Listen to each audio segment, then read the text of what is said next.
A love story, a breakup, and a twisted, mysterious disappearance.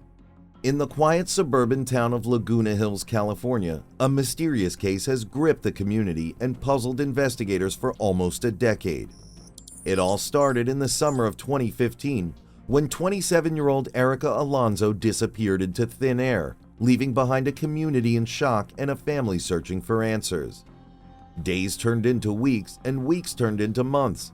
Despite a massive search effort and widespread media attention, Erica's whereabouts remained a mystery. As the investigation into her disappearance unfolded, more and more puzzling details emerged, fueling speculation about what really happened to Erica that fateful night. Was she kidnapped? Did she run away? Or worse, was foul play involved? Join us as we dive into the perplexing case of Erica Alonso's disappearance. We'll explore the evidence and never-before-seen footage and try to uncover the truth about what happened to this beloved young woman. We'll explain what events led up to her car being found abandoned 1 mile away from her home, to her body being found in a forest preserve wrapped in plastic bags and duct tape 30 miles away from her vehicle. Erica Alonso was a vibrant and adventurous young woman who was born on March 26, 1987 in Orange County, California.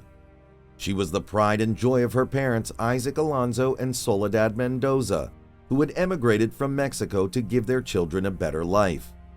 Erica's childhood was filled with love, laughter, and warmth, surrounded by her 4 siblings and her close-knit family. Growing up, Erica was a bright and talented student. She excelled in school and was known for her outgoing personality and love of adventure. After graduating from high school, Erica attended Irvine Valley College, where she studied psychology. She was passionate about helping others and had dreams of becoming a therapist. Erica's warmth and bubbly personality made her a beloved figure among her classmates and professors. Her natural empathy and kindness shone through in everything she did. Erica had a special bond with her father, who was her role model and mentor. She also cherished her relationship with her 45-year-old boyfriend, whom she had been with for 2 years. Like any other couple, they had their ups and downs as well, but they were committed to each other and looked forward to a bright future together. Erica's sister, Patricia Alonso, said that Erica had been in an on and off relationship with him for 2 years. Patricia described the two as very alike, which may not always be a good thing, but Erica loved him very much. Erica's beauty was not just skin deep, it radiated from within. She had a thin frame and gorgeous brown hair that cascaded down her shoulders. But what made her truly beautiful was her loving and generous spirit. Erica believed in living life to the fullest and encouraged those around her to do the same. She was always up for new adventures, whether it was traveling to a new place or hiking through the mountains. Erica's life was full of adventure and promise, but little did she know that her world was about to be turned upside down. The future she had envisioned, filled with love, happiness, and success, would suddenly be thrown into doubt, and her loved ones would be left with many unanswered questions, wondering what had happened to the vibrant and adventurous young woman they cherished. Valentine's Day is a day of love, joy, and laughter. For Erica Alonso, February 14, 2015, started as a day filled with promise as she rekindled her relationship with her ex-boyfriend and headed to Sultra Lounge, the ultimate party spot in Costa Mesa, California. The nightclub was bursting with colors and energy, and everyone was having a great time. As the night ended, Erica and her ex-boyfriend met another couple at the club, and they all hit it off. They even decided to continue their evening at her ex-boyfriend's house. However, things took a dark turn as a heated argument broke out between Erica and her ex-boyfriend. The other couple tried to intervene, but it was too late. The argument became so intense that the other couple eventually decided to leave. Shortly after the argument, Erica also got up and left, driving away in her Honda Civic.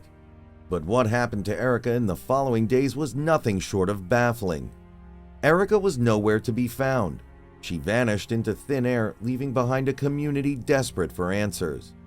Her disappearance left her family and friends in a state of shock and confusion.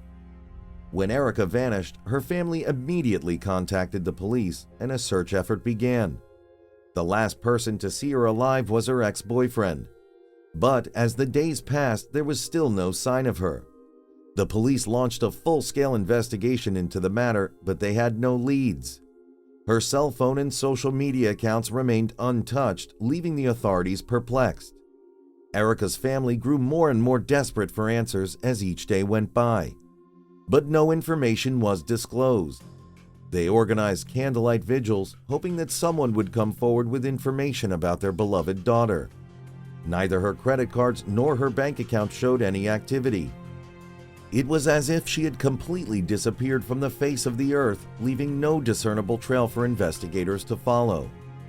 The couple that Erica and her ex-boyfriend had met on the night of her disappearance came forward after seeing her story on the news. They were questioned by the police and their stories were checked out. They had nothing to do with Erica's disappearance. Her ex-boyfriend was also brought in for questioning but was cleared of any involvement. Despite this, many people still held suspicions about him. The case remained unsolved as the weeks stretched into months. It has been 34 days since Erica Alonso went missing. Her friends and family showing up tonight to pray and show they're not giving up hope. Erica's family remained steadfast in their search for answers, offering a reward for information on her whereabouts. The thought of Erica being out there somewhere, lost and alone, haunted them. They yearned for her to come home, especially with her birthday coming up. Erica's sister, Denora Gomez, spoke about their family's agony. "I want my sister to come back home. Her birthday is coming up and we all want to be together again." I want my sister to come back home. Her birthday's coming up and we want to all be together. But unfortunately, the mystery surrounding Erica's disappearance was still unsolved, and the public wondered if there would ever be closure in this haunting case. The police were tirelessly searching for her, while her family and friends were desperately clinging to hope that she would be found alive. Then, finally, on March 25th, there was a break in the case that left the community reeling in shock and disbelief. A car had been spotted, parked, and untouched for weeks in the quiet neighborhood of Glenwood Park. It was Erica's 2014 Honda Civic, just 2 miles away from her home. A resident had noticed it, and what they saw through the windows left them with an uneasy feeling. A purse and a stuffed animal were visible, but there was no sign of Erica. It was a typical spring day. The discovery of the car sent chills down the spines of everyone involved in the case. All of Erica's belongings, except for her phone, were in the car. Her family's worst fears were being realized, and they were left to wonder what had happened to their beloved daughter and sister.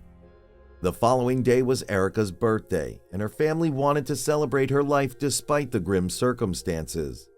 Therefore, in Erica's memory, they released a large number of red balloons into the sky, as red was her favorite color. But even as they tried to hold on to hope, the reality of the situation was becoming increasingly clear. The forested areas of Orange County had always been a popular spot for outdoor enthusiasts, but now they took on a new, ominous tone. The Cleveland National Forest, which lies about 30 miles from where Erica was last seen alive, had been the site of devastating wildfires in the past. So, could something have happened to Erica in these areas? As the investigation continued, the police were no closer to finding answers. Everyone was puzzled by Erica's disappearance, which had turned into a terrifying mystery. Late in the evening of April 27, 2015, a group of biologists from the Caltrans were conducting routine research in the Cleveland National Forest in Orange County, California. The moon was high in the sky, casting an eerie glow on the surrounding trees and bushes. The sound of crickets chirping filled the air as the biologists continued their work, unaware of the horror that was about to unfold. As they made their way down a dry creek bed, they stumbled upon a sight that made their blood run cold. Lying in the middle of the creek bed was a decomposing body. The body was wrapped in plastic bags and duct tape. The biologists immediately called the Orange County Sheriff's Department, OSCD, who arrived on the scene in a matter of minutes and set up a crime scene area in the embankment off the highway. It was impossible to navigate the rocky, uneven footpath to where the body was lying at night.